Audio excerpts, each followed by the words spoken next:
श्री शाम सभी को। दुनिया जिसे खाटू नरेश या हारे का सहारा कहती है, क्या आप जानते हैं कलयुग में उस सबसे बड़े अवतारी देव ने सबसे साक्षात अपने हाथों से अपना शीश कहाँ काटा था?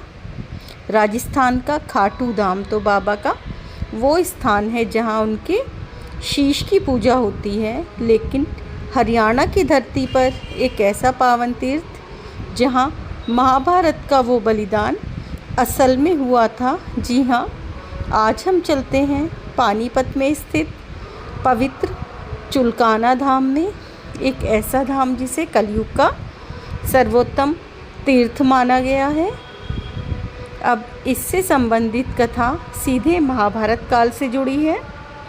भीम के पोते और घटोत्कच के पुत्र वीर बर्बरीक, जिन्हें अपनी माता से 3 अमोघ बाण प्राप्त हुए थे, महाभारत के युद्ध में शामिल होने के लिए इसी रास्ते से कुरुक्षेत्र की ओर बढ़ रहे थे और इनकी प्रतिज्ञा थी कि जो भी पक्ष युद्ध में हारेगा वो उसी की तरफ से लड़ेंगे। जब भगवान श्री कृष्ण को ये बात पता चली तो वो चिंतित हो गए, क्योंकि कौरवों की हार निश्चित थी और अगर बर्बरीक उनकी तरफ से लड़ते तो पांडव हार जाते। जब श्री कृष्ण एक ब्राह्मण के वेश में चुलकाना गांव की धरती पर बर्बरीक का रास्ता रोककर खड़े हो गए, भगवान ने परीक्षा लेने के लिए कहा कि यदि तुम इतने बड़े योद्धा हो तो सामने खड़े इस विशाल पीपल के पेड़ के सारे पत्तों को एक ही बाण से भेद कर दिखाओ। बर्बरीक ने मुस्कुराते हुए धनुष उठाया और बाण चला दिया।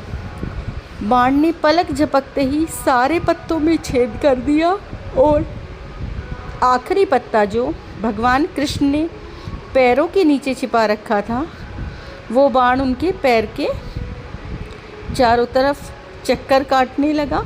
बर्बरीक की इस असीम शक्ति को देखकर भगवान कृष्ण ने, जो ब्राह्मण के रूप में थे, उससे दान में शीश मांगा। बर्बरीक समझ गए कि ये कोई साधारण ब्राह्मण नहीं है। उन्हें भगवान से अपने असली रूप में आने की प्रार्थना की और कृष्ण भगवान अपने असली रूप में आए और उन्हें देखकर बर्बरीक ने अपना शीश अपने ही हाथों से काट डाला। अब इतिहास केवल किताबों या कहानियों तक सीमित नहीं है, उसका प्रमाण आज भी चुलकाना धाम के मंदिर परिसर में मौजूद है। यहाँ आज भी वो महाभारत कालीन पेड़ खड़ा है और उस पेड़ के सबसे हैरान कर देने वाली बात यह है कि उसके पत्तों में आज भी आपको छोटे छोटे छेद दिखाई देंगे।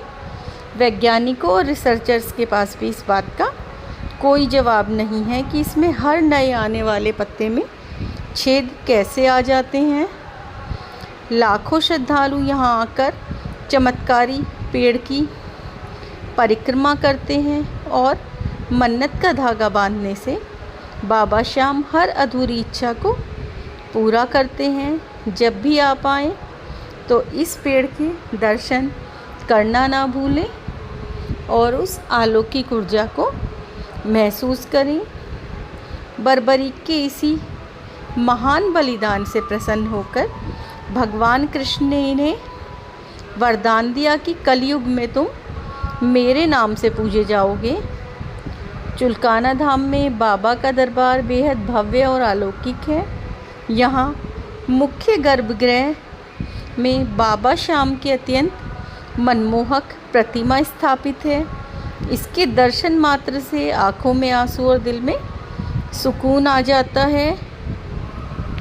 मंदिर परिसर में भगवान शिव, कृष्ण, बलराम और हनुमान जी के भी सुंदर मंदिर हैं। यहाँ रोज़ ही भक्तों का मेला लगा रहता है, लेकिन हर महीने आने वाली शुक्ल पक्ष की एकादशी और द्वादशी को यहाँ का नज़ारा अद्भुत होता है। विशेष रूप से फागुन मास में मेले के दौरान दिल्ली, उत्तर प्रदेश, पंजाब और राजस्थान आदि अलग अलग जगहों से भक्त यहाँ पहुँचते हैं और हाथों में रंग बिरंगे ध्वज लेकर यहाँ पैदल यात्रा करके आते हैं।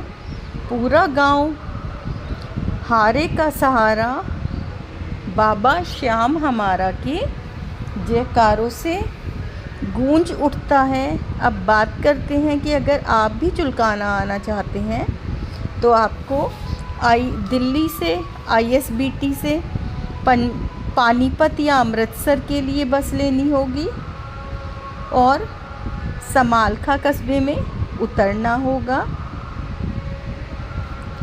ट्रेन के द्वारा पानीपत जाने वाली पैसेंजर या एक्सप्रेस ट्रेन जो समालखा स्टेशन पर रुकती है और समालखा से चुलकाना के लिए बस या रेलवे स्टेशन से 5 किलोमीटर की दूरी है, जहां पर आराम से ऑटो, ई-रिक्शा या शेयरिंग की गाड़ियां मिल सकती हैं। तो भक्तों, ये था बाबा का वो पहला धाम जहां से उनके श्याम कहलाने की